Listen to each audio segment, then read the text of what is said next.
Welcome back to New Post today.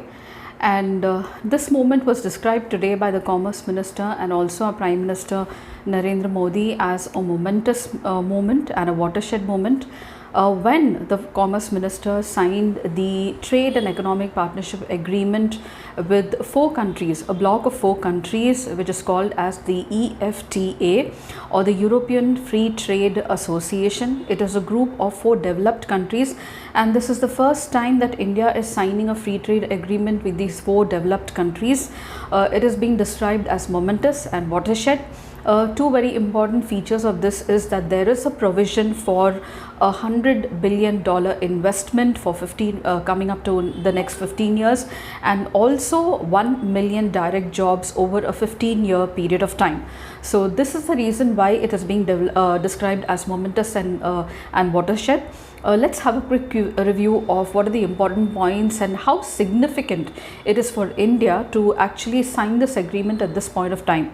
So India signed the Trade and Economic Partnership Agreement with the European Free Trade Association today, and this deal was witnessed in the presence of the Minister of Commerce and Industry, Piyush Goyal. Now the EFTA is an important regional bloc with several growing opportunities and for enhancing international trade in goods and services. The EFTA countries, especially Switzerland, is part of it along with Norway, Iceland and Liechtenstein, and Switzerland is the largest trading partner of India, followed by Norway, Iceland and Liechtenstein in this grouping. The Commerce Minister himself highlighted that this is for the very first time that India is signing a free trade agreement with 4 developed countries, and which is also a very important bloc in Europe. This is the very first time in history of FTAs that a binding commitment of $100 billion investment and 1 million direct jobs for the next 15 years has been given as a part of the agreement. Now the agreement will give a boost to Make in India and also provide opportunities to the young and talented workforce of the country, and this is what the Ministry of Commerce says. The FTA will also provide a window for Indian exporters to access large European and global markets. Apart from that, the EFTA will also look at joint ventures that will help India to diversify away from the imports from China. The agreement comprises now 14 chapters with main focus on market access related to goods, rules of origin, trade facilitation and trade remedies, among others. So what is the timing? What is so crucial about the timing of signing of agreement? Let me tell you that over 64 countries, including India, are heading for elections this year, which would mean that there would be a long pause for free trade agreements for India and also its trade partners. However, time is also running out because the global supply chain is fast undergoing a reset with regard to investment, and for the very first time in the recent past, since COVID-19, it is moving away from China.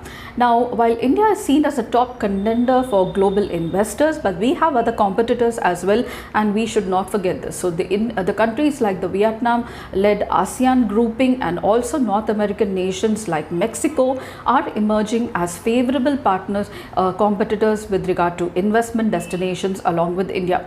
Now, a delay in streamlining any of these investments and also renewed attempts at the global integration may turn out to be a missed geopolitical opportunity, and this is what the economists are saying.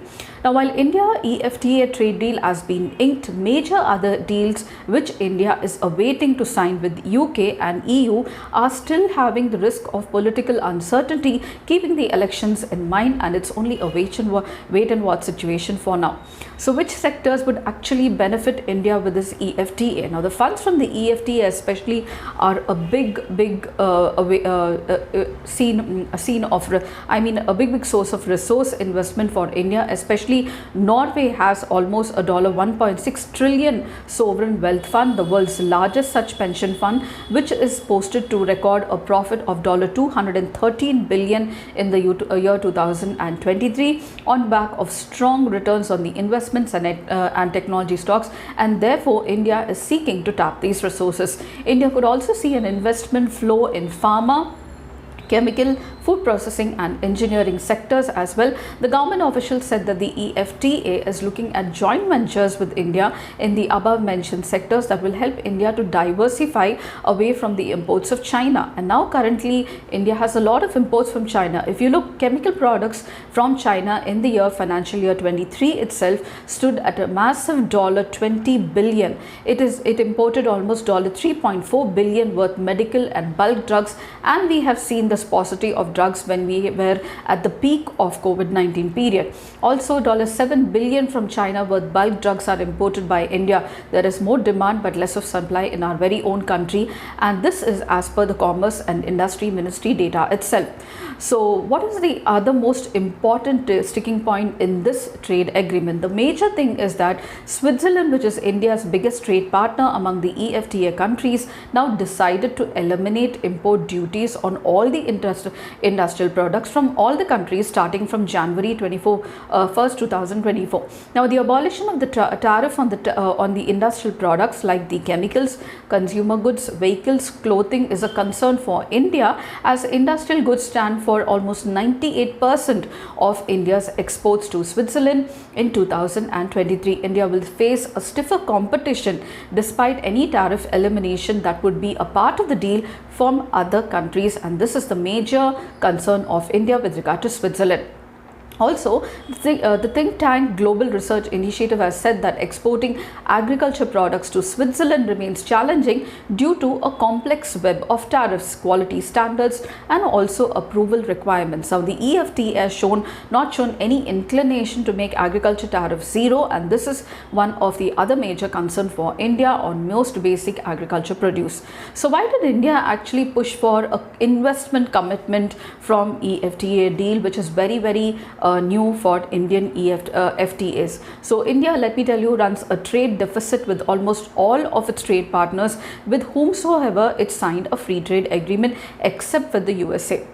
This is also true in case of FTAs that is signed in the past with ASEAN. And while the ASEAN FTA helped India to secure intermediate products, India's increasing average tariffs have meant that India's FTA partners have better access to Indian market after the tariff elimination. And therefore, this is why to do away with the trade deficit and to ensure there is commitment on investment, that is why a clause with regard to investment of almost 100 billion investment commitment has been included in the trade, so that it can keep a watch on the trade deficit if it develops in the future. So the India EFTA deal is also expected to widen the trade gap. This is what is said, and eventually the legality of this commitment of 100 billion investment by the EFTA will help. This is what the economists and the Ministry of Commerce says, and such investments would help to create economic activity, jobs in exchange for giving market access to the EFTA. And this is about a brief about the momentous or the watershed moment which has been described by the Commerce Minister of India signing the EFTA with this European bloc of 4 countries comprising Switzerland, Norway, Iceland and Liechtenstein. And I hope that this was really helpful to you all. If you did, don't forget to comment at the end of the video, and also like, share and subscribe, and I shall see you in my next post. Until then, it's very happy learning.